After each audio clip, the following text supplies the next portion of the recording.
Thanks to FPV drones and unmanned aerial vehicles, Ukraine has full control over 10 to 15 kilometers of the front.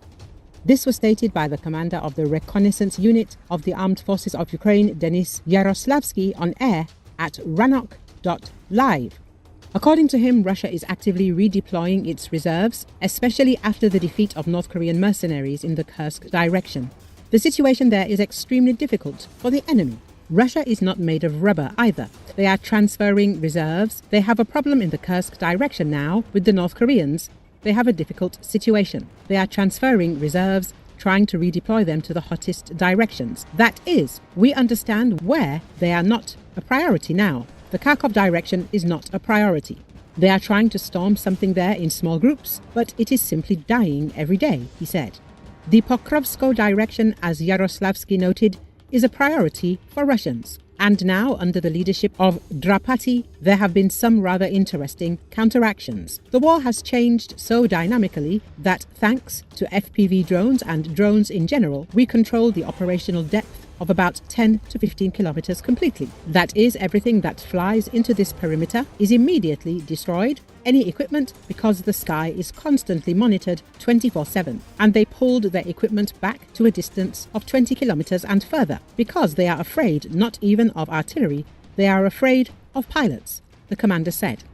Earlier, veteran of the Russian-Ukrainian war, Yevgeny Denis, explained what role the Ukrainian armed forces drones play on the battlefield. According to him, small, cheap FPV drones help to a certain extent reduce the insane advantage that the enemy has in manpower. In particular, the military man was asked to comment on the words of the Deputy Minister of Defense of Ukraine, Ivan Gavrilyuk, that the defense forces are currently receiving 200,000 drones per month. These are absolutely realistic figures. The volumes are increasing. Another thing is that we still need more and more, Denis emphasized.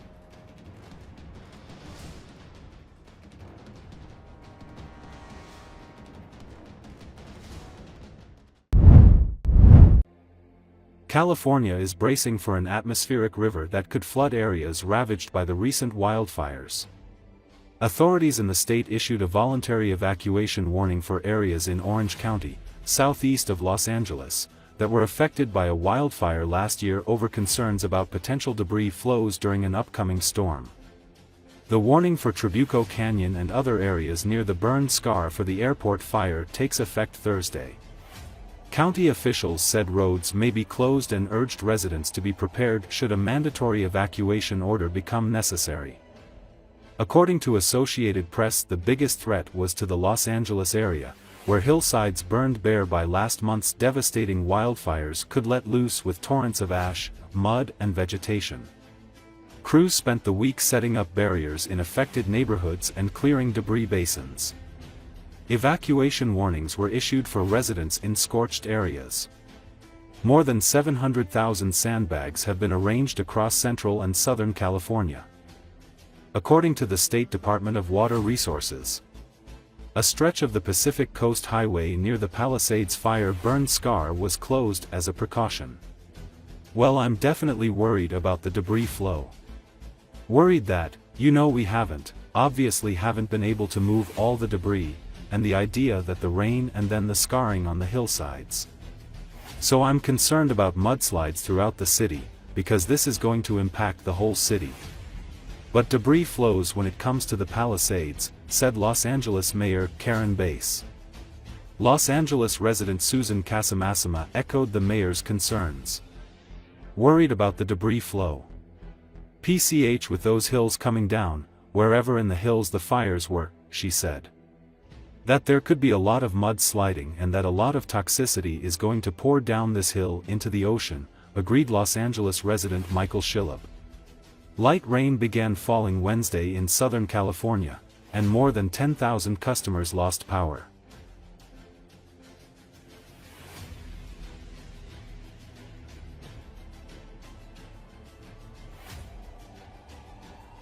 That there could be a lot of mudsliding and that a lot of toxicity is going to pour down this hill into the ocean.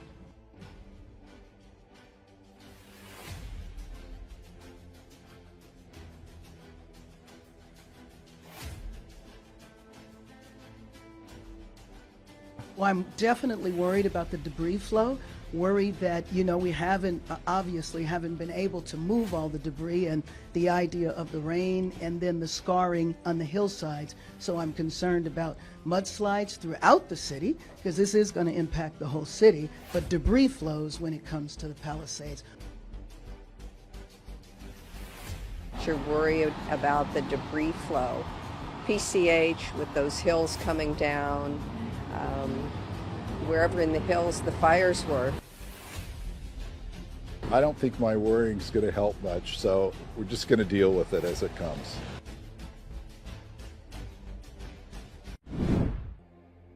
Elon Musk's son stole the spotlight in White House on Tuesday. Musk visited Trump in Oval Office press conference accompanied by his son XAEA-12, also known as X. As Trump was speaking in front of reporters and camera crews, Musk's son stole the show. The 4-year-old made faces and mirrored his father's gestures while Elon Musk spoke. He was pulling faces and interrupting his dad. Musk got distracted after he hoisted his son to his shoulders and X played with his father's ears. "Sorry for this," Musk said. "Otherwise, I might enjoy this, but as he's sticking his fingers in my ears," he added with a laugh. At some point, the 4-year-old picked his nose, which turned into memes. Musk's son even whispered something to Trump, who responded with a smile. "This is X, and he's a great guy," Trump said at the top of his remarks, calling the 4-year-old a high IQ individual. Musk was at the White House to witness Trump sign an executive order requiring federal agencies to cooperate with the Department of Government Efficiency's efforts to slash costs after facing pushback last week. Well, first of all, some of the things that I say will be incorrect and should be corrected. So nobody's going to bat 1,000. I mean, we will make mistakes, but we'll act quickly to correct any mistakes. I'm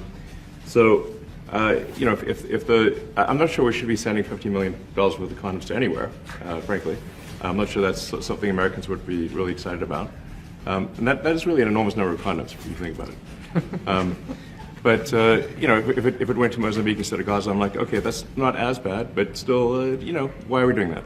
With agency heads, as you're directing these cuts, do they have how much input do agency heads have when you're making these decisions? And the public gets it. The public gets it. You've seen the polls. The public is saying, why are we paying all this money? This for years, this has gone on. Yeah, we work closely with the agency heads. There are sort of checks in place. So it's not just us just going in and doing things willy-nilly. It's in partnership with the agency heads, and I check frequently with the president to make sure that this is what the president wants to have happen. So we talk almost every day, and I double check things to make sure, is this something, Mr. President, you want us to do this? Then we'll do it.